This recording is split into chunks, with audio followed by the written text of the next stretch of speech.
Hi guys, Artiar here. So for this video, it's gonna be the continued version of the patch notes for the Esper balance adjustment. I'll go through one by one with the Esper. I'll show you what the Esper does currently and what are the changes. I'll explain it with the in-game way and the patch note way. So before I start the video, I want to a few things that I forgot to mention. I didn't notice that. So from the previous video here, at this event, the limited time show for the summer splash. The summer warm-up match here, there's actually a new method to it. The new rules are introduced for platinum and higher tiers only.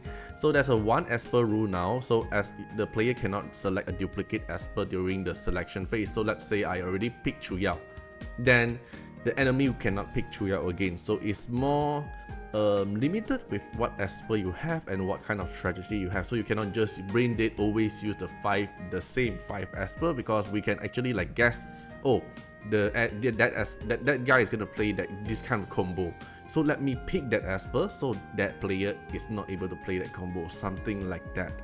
Okay, then another thing is from the limited time summoning pool, so the fusion, let me see, where is it, the fusion. Okay, this one here. So another part which is this one, the several rare or epic several rare or epic Esper of a certain level, star rating, ascension phase, ability level as a secondary Esper.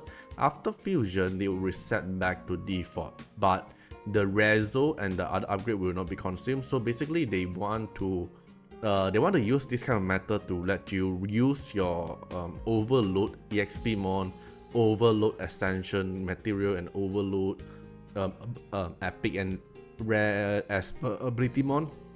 For end-game player that already played this game for very long, they have a lot of these like XP mon, Starry mon, Ascension phase, and ability mons. They have a lot of this kind of material. But for newer player who want to get this R0 shimmer, or the player that just joined the game not long, it will be a bit tough for them, because they actually need to grind the other 6 Esper, which is the rare and epic.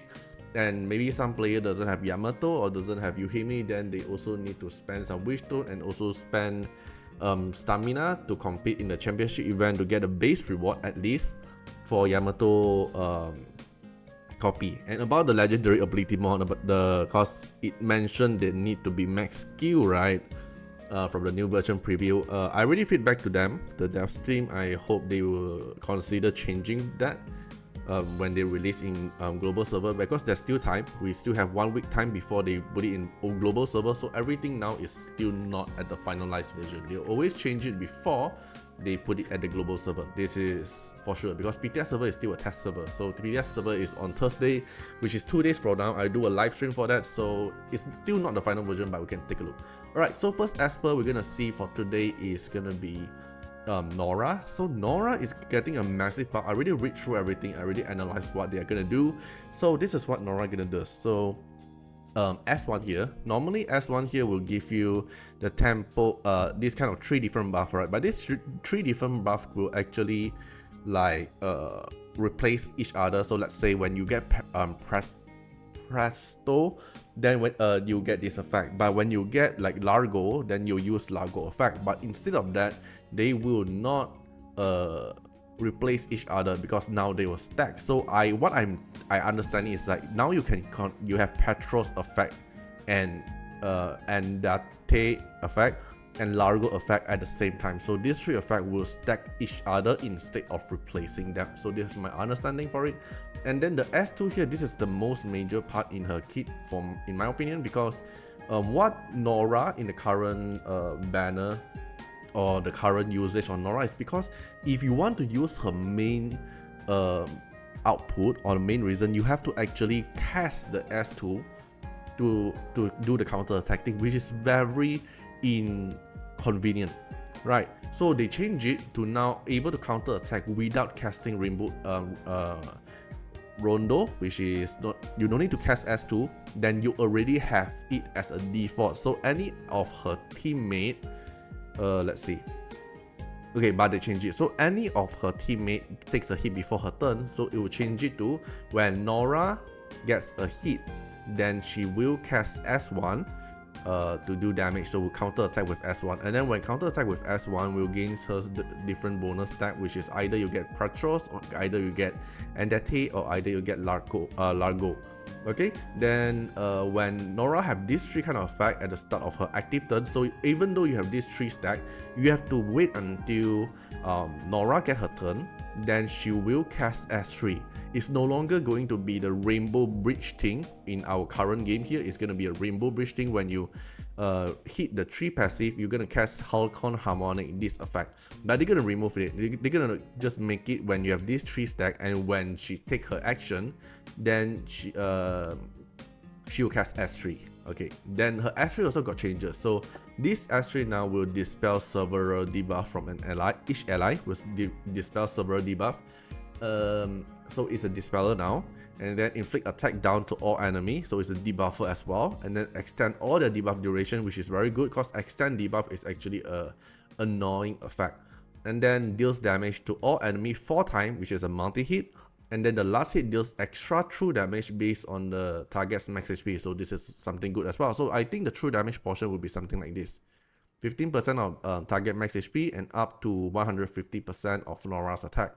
Then it will still maintain the current passive, which is she won't crit, and then every accuracy increase her ignore defense. So this ignore defense thing will actually make her good, potentially make her good to fight against Wu Yu team, because she can ignore defense based on her accuracy.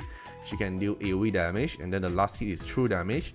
And then because when you cast this S3 damage, right, from the S2 effect, you also have these 3 stacks. So when you cast S3, it seems like upon dealing damage, we will also deal additional true damage from her S3 damage, and then we'll also reduce their AP from the S3 damage, and also dispel 1 buff from the target. I think, or maybe they already put these 3 effect into her S3 itself. I'm no idea about this part, so I don't know if the passive will still stack with the S3 or not, but either way, I think there's a small potential to actually able to counter Wu Yu. Alright, so the changes is they removed the Halcon Harmonic, and then the effect have been added into the Hearing the Divine. Okay, so so we mentioned here, Hearing the Divine now also triggers Kratos, Endete, and Largo effect. So with what they mentioned, dispel, inflict attack down, extend all the debuff, and then do true damage at the last hit, also will stack up to these 3 effects, which is going to be very good. I want to see how this effect is going to apply in the PTS server, because it's going to be very interesting. This is like what Norah's supposed to be, because the kid herself is actually very creative already, just that I don't want to cast S2 to have that effect, something like that. Okay, then the R2 effect here, each counter attack increase the AP of Norah's teammate. So every time when she counter attack with the S2, the passive now, when she counter attack with this one, with S1, then it will also AP push Norah's teammate. How many percent? No idea, but I assume it's 5 to 10%. Then the R6 effect here will increase the counter attack chance increase. So I assume it's like 25% chance at default, and then 50% chance at R6. Then the Divinate is where it makes synergize with Anna. So at the start of the combat, start of the round, so I think it's start of the combat, you will gain several stack of Rainbow Shield. So what is Rainbow Shield? Is the Anna shield thing that is able to block the enemy damage here. Alright, because I'm using on a new device, I'm on outstation, so it takes some time to download. So basically you are able to get several stack of the Rainbow Shield without Anna or not, but if Anna is in your team as well, you'll gain additional stack of Rainbow Shield. So no idea how many Rainbow Shield she's able to get, but Rainbow Shield is this one. Immune to petrification when attacked, then will consume one shield to block the damage, and then counter attack with basic ability, which is the S1. Right. Okay, so no idea how many stack is Norah able to gain from this thing, but I assume it's gonna be 10 stack, and then Anna deploy another 10 stack, because Rainbow Shield max stack is actually 20, if not mistaken. Right, then other changes, the rival rune attribute have been adjusted, because the rival rune now for Yuuhime is pretty, not Yuuhime, sorry, for Norah is pretty awkward, because it's like the stats wise isn't that good, something like that. So I think they will change it to buff her rival a bit more stronger. So it can be a combination now with Norah and Anna. It's going to be very interesting. I'm really looking forward for Norah changes and how the effect does. Right, then the next one will be Ophelia. So Ophelia changes is pretty good as well, because you can see my Ophelia is R6. Like I have Ophelia R6 very long time ago. Like when Ophelia first released, I really want to get her. Then I really use like the club sticker on her as well, and in the end she become useless. Alright, so what Ophelia changes is the damage from S1 is still buff now. Alright, so S1 originally is just damage and then bleed, but now it's able to steal buff. So it's a small change, but this change is epic, because let's say you put Ophelia with Avatara, or let's say Ophelia assist, then the steal buff here will actually able to steal. Let's say you can put Ophelia even in Dark Starlord to steal the buff from Dark Starlord and also apply bleed, no longer just relying on poison, something like that. Then the S2 damage here, each buff on Ophelia deals and each debuff on the enemy grants extra damage. This is the same thing, right? But what they change is another condition. So the originally S2, if you kill the enemy with S2, you gain 1 turn, and if the enemy is not killed, you'll get shield. But now they increase another effect is if your S2 not able to kill that enemy, you not just get shield, you also reset this ability cooldown. So if your S2 fail to kill that enemy, it's fine, you get a shield, and then you can try it again later to cast S2 and try to kill it. If you still don't kill it, then you can reset this skill and try it again, something like that. So if you can't kill it, your S2 is infinity spam.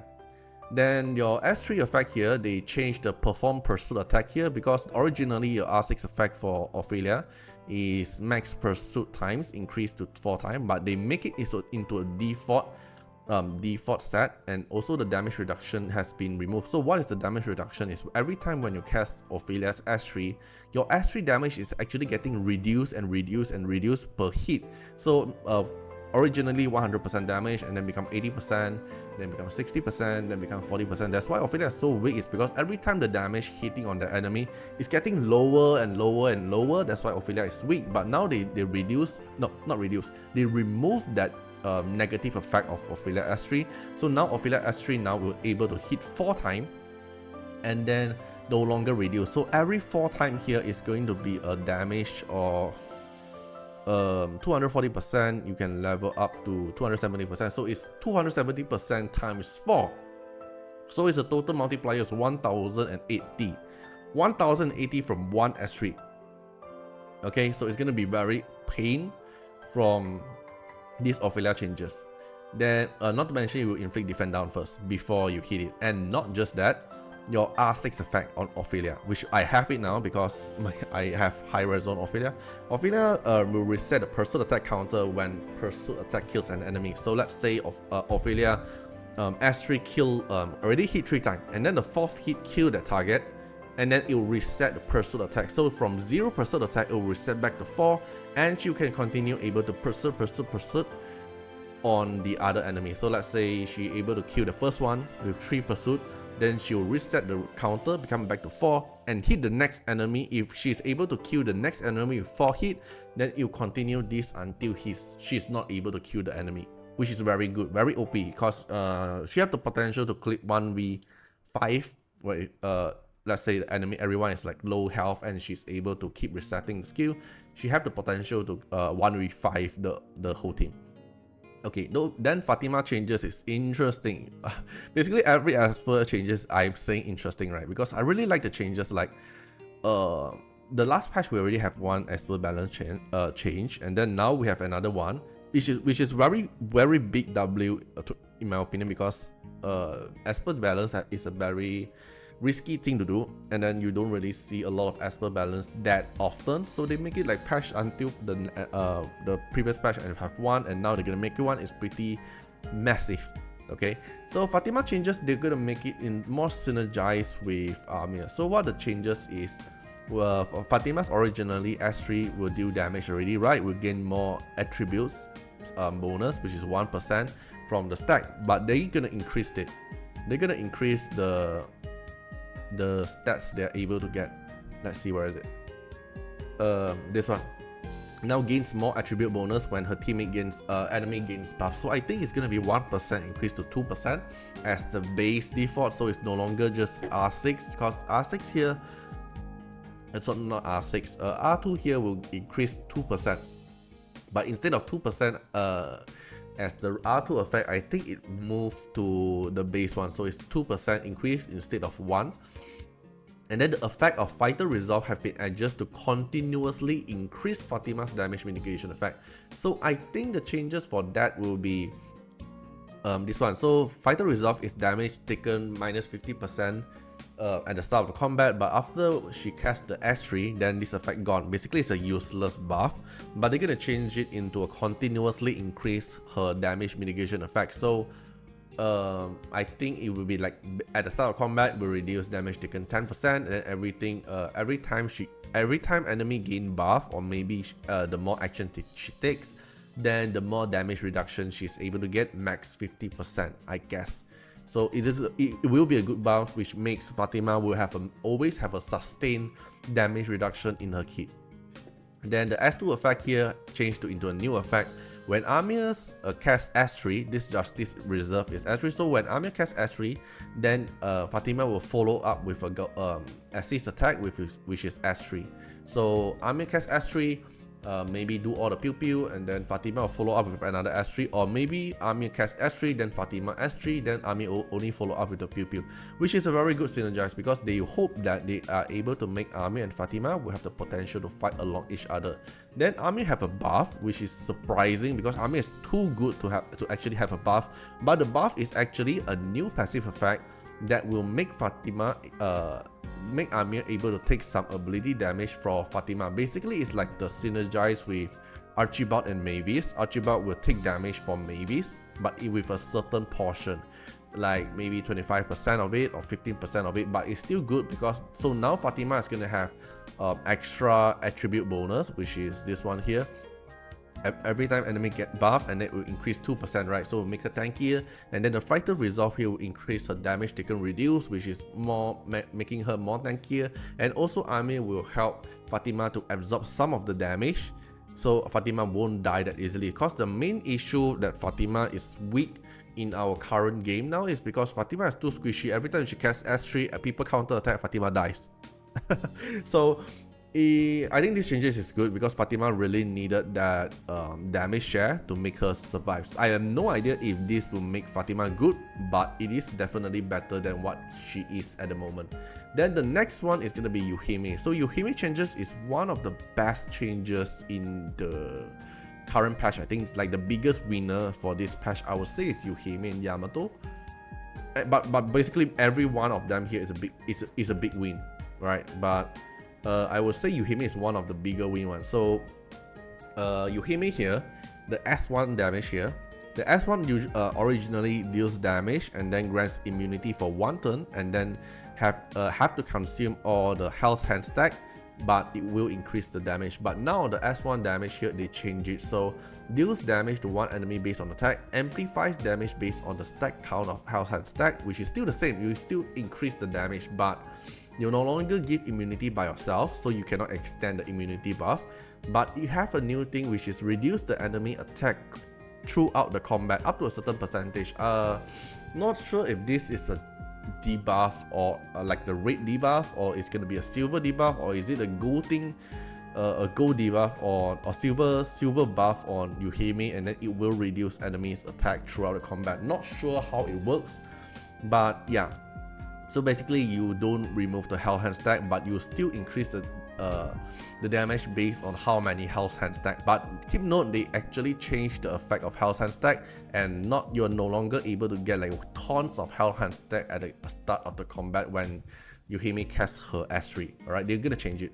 Then S2 ability here, which is the AoE effect one. This is the one of the biggest changes for Yuuhime in my opinion, because it will now deals damage to all enemy based on stack, amplifies damage based on the stack of how many health and stack. It will reduce enemies max HP capacity and inflict defense down, and not just that, there's a passive on it. So when any non-boss enemy gains AP up, reduce their AP. So I think this is a counter to Anna or any kind of AP pusher Esper in the game, because when they get AP push, it will reduce their AP. So I don't know how many AP she's going to reduce. So let's say 10%, right? So let's say enemy function casts S3 AP push the team, then everyone get 25% AP push. Then maybe this effect here will reduce 10% of it, so it becomes 15%.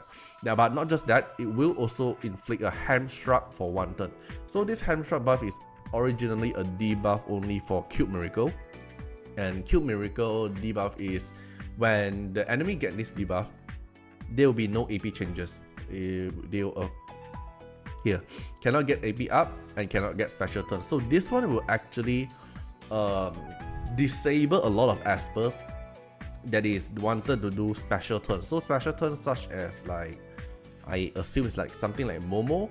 If you get infected by this, then Momo will not take special action that is outside of her turn. So I think this one is countering the Esper that is doing something outside of their turn, such as like Anna, where every time Anna gonna poke you is considered counter attack on others people's turn. So I think this will counter Anna. Not sure if it really works like what I think, but we have to testing a PTR. But from what I'm seeing now, I assume it's gonna be something like that. And then when they get AP push, they'll reduce their AP, then inflict this debuff, and then cast this ability. So this S2 here can be cast passively, and this effect cannot be missed, cannot be resist. It triggers once per turn.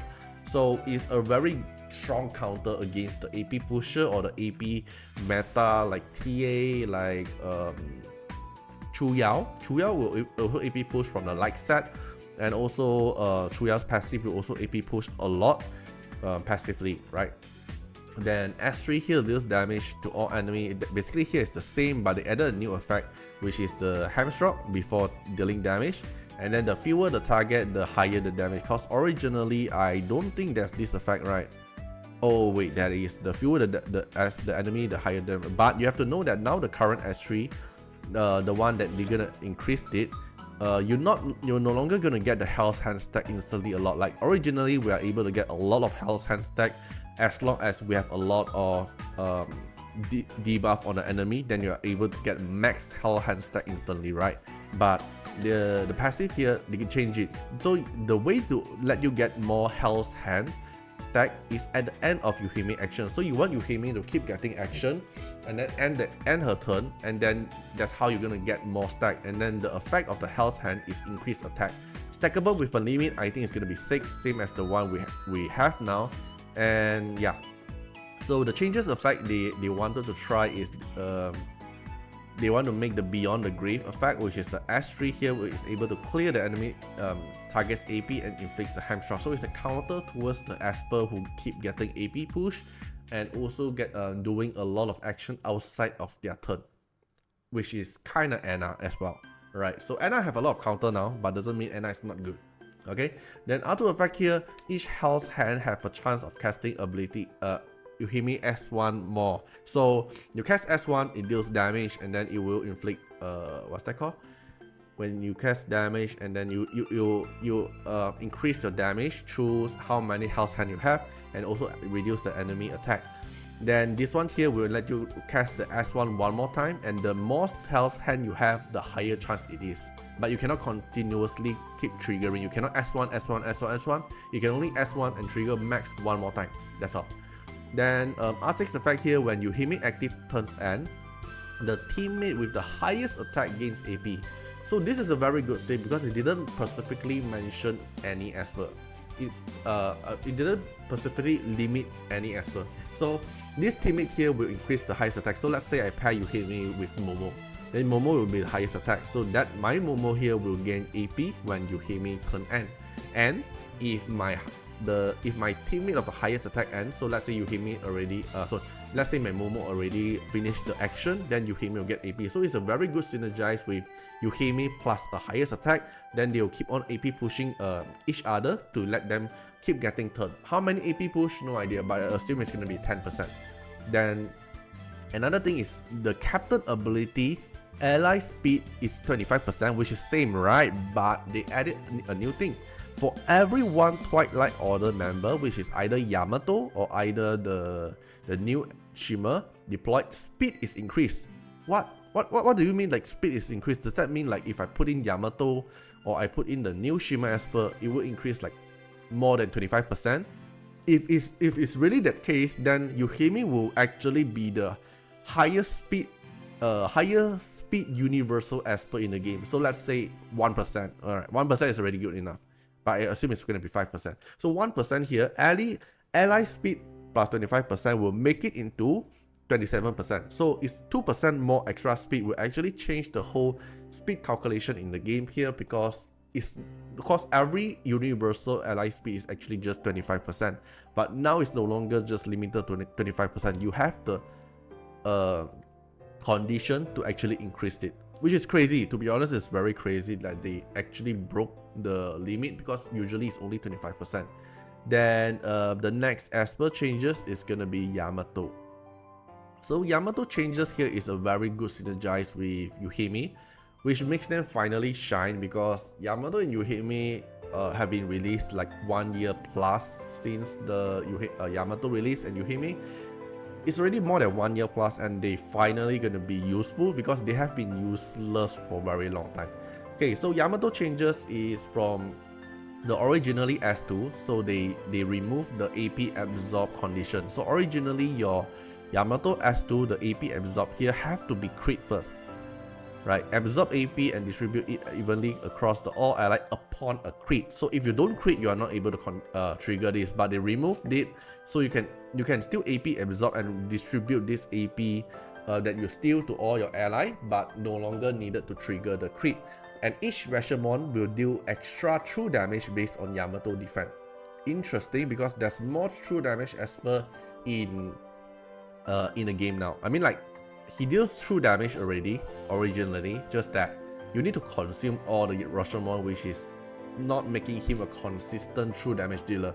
But now you no longer removed it, so it will be a very consistent true damage dealer from the S2 damage here. Then S3 at the start of the round will gain X amount of Rashomon. So what is the amount is equivalent to survival ally defender Esper. So it seems like Yamato is going to pair with Wuyu team, defender team, but it seems like Yamato have a good synergize with Yuuhime. Then maybe Yuuhime will be a new teammate for the defender team. No idea. I want to see like how the team build gonna work after more discussion with more player, but for now it seems like this. So when Yuuhime is an ally, he will gain additional stack of Rashomon. Then at the start of Yamato turn, if he don't have any Rashomon, then it will gain Rashomon stack based on the survive ally defender. So it's either defender Esper or the ally Yuuhime Esper will grant him Rashomon stack. Then they also changed the Rashomon. So originally the Rashomon stack is increase the crit rate, right? So he don't have to build crit. But they changed it. So they changed the effect into increase the crit resist, attack, and defense, which makes him a lot more tankier, because crit resist means he cannot get crit that easily. Increased defense means he get more tankier, and then attack because his damage have some attack skill within as well. Then each time the character takes a hit, it will consume 1 stack and then increase AP. That's why it will have a chance to become 0 Rashomon, and then you need to regain the Rashomon stack through this effect. Alright, so it will get AP push when he get hit. Then, not to mention this effect here, I think it will be stackable with the Wuyu's shockproof effect that get AP push. So it will be making Yamato rotate his skill a lot more faster. Okay, then R2 effect here, when consuming the stack, permanently increasing all ally defense, Esper defense, and all allies fighter Esper attack up to a limited amount. It is a very good change just by the R2 here, because when you get hit, you consume the Rashomon stack, right? This one here. When the character takes hit, it will consume 1 stack of the Rashomon. But when he can't consume the Rashomon, it will permanently increase the defender defense. So make the Wuyu team even stronger and make a fighter Esper attack increase. So fighter Esper, which is gonna be Yuuhime. Yuuhime is a fighter Esper, and then Yuuhime will get benefit from this effect and makes Yuuhime attack strong as well. Right, you can see Yuuhime is a fighter. So if Yuuhime pair with Yamato and then put in the defender team, then both sides will get that benefit. So defender will get defense boost, Yuuhime will get attack boost, even though it's up to a limited amount, which I think is going to be a 50% increase because the effect here, right, the Rezo one, if not mistaken, here, whenever granting a buff, the target defense plus 10% up to 50%. I think this one here is gonna be the limit, so maybe 50% defense and 50% attack. Not sure. Then alpha effect here, when you get crit, the damage is reduced. So it's crit resist, you are hardly to get crit, but even though if you get crit, the damage is also reduced. So Yamato will be a lot tankier now. And then the R6 effect here, when Yamato gains Rashomon at the start of the turn, dispel all debuff from the ally, heals everyone from their max HP, and then grants Yuuhime Soul Guard. So what Soul Guard does is from the Shimmer Esper Epic, the one that is Nico. So Nico will provide a special buff which is called Soul Guard, when because she's an epic, and then I think not really a lot of people know this, that she is that she have a special buff called Soul Guard. So Soul Guard is this one. So it will grant Soul Guard for Yuuhime, and it will redistribute 30% of the damage taken by the carrier to the caster. So it will make Yuuhime's damage taken share 30% of it to Yamato, but it have to be R6 to have this effect. Okay, then it will revive the Esper. So let's say Yuuhime die, it will revive her and then heals 10% HP of Yuuhime. So it is kind of like Yamato plus Yuuhime in a team. It will ensure Yuuhime have damage share to him, and then if Yuuhime die, Yuuhime will revive. So I think the future defender team is not going to be a pure defender. It's going to be like Yuuhime plus Yamato plus Wuyu plus Sakura and plus maybe the new Shimmer. Not sure. Maybe R6 Lane like can finally go out from that team and make it to another team. Not sure about that part, but it is interesting to have seen all these synergized Esper together, because in terms of story, the lore, they have synergized. So it is good to see them having synergized with their own team. Then Divinate, when consuming the Rashomon stack, Yamato will heal all ally based on his defense. So Yamato now will become a buffer, will become a healer, and also be a AP pusher from his kit. So it's a very strong Esper now after the Yamato changes. So oh my god, my tier list have to remake again, but I think I won't make a major change for the tier list. I'll just just copy paste my current the previous tier list I made, and I'll just adjust the tier list based on that, so I don't have to re-explain every single Esper ability. But yeah, then the last one for today is gonna be Yuuhime. So Yuuhime here, I don't have Yuuhime, right? So Yuuhime here, they changed the condition for the S2. So this S2 pursuit damage, it's very hard to trigger currently, because you have to get the bamboos, and then you have the enemy to reach the 30% threshold of the HP, then can only activate it. So it's a very strict effect, and then to trigger, and then the effect isn't that good. So they change it. So they change it to, at the end of an enemy turn, if Fumitsuki is not stunned or don't have any taunt, then she will cast the pursuit attack with bamboo cutter, which is her S1, which will inflict stun, will inflict buff blocker first, then also will inflict stun on the target for one turn. So this stun here is originally from Fumitsuki's bamboos effect. So they include this bamboos effect into the base kit itself. Then they change the bamboos effect of it. So yeah, here they change the bamboos effect into increased resist and defense. So originally here is like the stun effect, but this stun effect become her base passive kit now. So the effect now is increased resist and defense and dispel all debuff from the carrier at the start of the turn. So it makes Yuuhime a lot more tankier and a lot harder to apply debuff on her. Then S3 effect here deals damage to all enemy based on her attack, inflict defense down, disease, and also crit rate down for 2 turns, which is originally she already does, right? Yeah, she already does. And then heals all ally based on Fumitsuki's max HP, which is already does as well. Gain shield and bamboo knives, which is also have as well, but there's a condition for it. When an enemy Esper HP is below 50%, only get the shield, but they remove the condition so you can get the shield more easier now. Okay, then R2 effect here, dispel all buff from the target before casting this ability. This is crazy. Her R2 is crazy because this one here, the dispel 2 effect, right, change to all buff. So the combo will be when the enemy end their turn, then Fumitsuki, if Fumitsuki is not stunned or getting taunt, Fumitsuki will launch S1, then with this effect, it will dispel all that target, then inflict stun, then inflict buff blocker. Then Fumitsuki is so OP now, so OP. So every time they end their turn, then she'll gonna pursue S1, dispel all your buff, and then applies stun and also apply buff blocker. Crazy. This is crazy. Very crazy R2 effect. Then R6 effect here at the start of the combat permanently get the bamboos, so you don't have to trigger the bamboos effect from passive, the condition. And then casting this ability no longer grants bamboos, which is your S3, right? Because you want to trigger it, you need to get S3, yeah. So you need to cast S3 to get shield and bamboos, but when you are R6, you instantly get it. So you don't have to cast, you don't have the precondition to cast the S3 first before getting this buff, which makes it a lot more smoother. Then the Divinate here casting Bamboo Cutter, which is the S1, have the chance of increasing the ability cooldown, which makes her S1 even more crazier. So now her S1, let's assume you have R6 and the Divinate, then her S1, when you end the turn, she will dispel all your buff, and then she will stun you, she will buff blocker you, and then she have a chance to increase your ability cooldown. Then Fumitsuki is so good now. So overall, I think this patch, the buff adjustment is massive. It's like very strong. It's definitely gonna change the whole meta in terms of PvE and PvP as well. Cause yeah, there's a lot of changes. So there's a lot of meta changing and a lot of interesting team build to build now.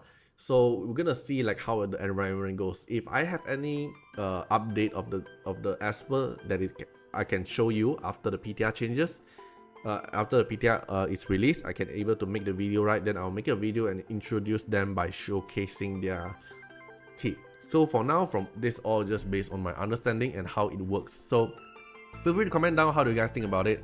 If I have anything that I mentioned it wrong or I understand it wrongly, feel free to let me know as well. Okay, so overall the patch note here, I think the biggest winner is Norah. To be honest, I think every Esper from this patch note is a big winner, because every Esper here have massive changes. It's not just a few changes. Other than Amir, but Amir doesn't need a buff, to be honest. It just makes Amir even better now. Okay, so hope you guys enjoyed the video and see you guys in the next video. Bye bye. Special thanks for the direct support on the YouTube membership. So for the benefactor of Artiar, which is Gen MP, Rosas15, Molcode Regally, The Bluest Lane, Pigeon Roulette, Kemi, thank you so much for the support. And for the supporter and patron of Artiar, which is Louis Schneider, Agni, Code Wilderness, Wang Tamer, Ziggy, Kamaruki, Sunwatts, Rimu, Choni, Von Hexa, Rawson Bessie, Antonio Winterspoon, Marilyn Williams, and Uncle Chad. Thank you so much for the support. And that's not all. Also, special thanks for the direct support on the live stream super chat, the latest 10. So special thanks to Pigeons Roulette, Agni, Ziggy, Code Wilderness, Choni, and Rosas15. Thank you so much for the support and hope you guys enjoyed the video and see you guys in the next video. Bye bye.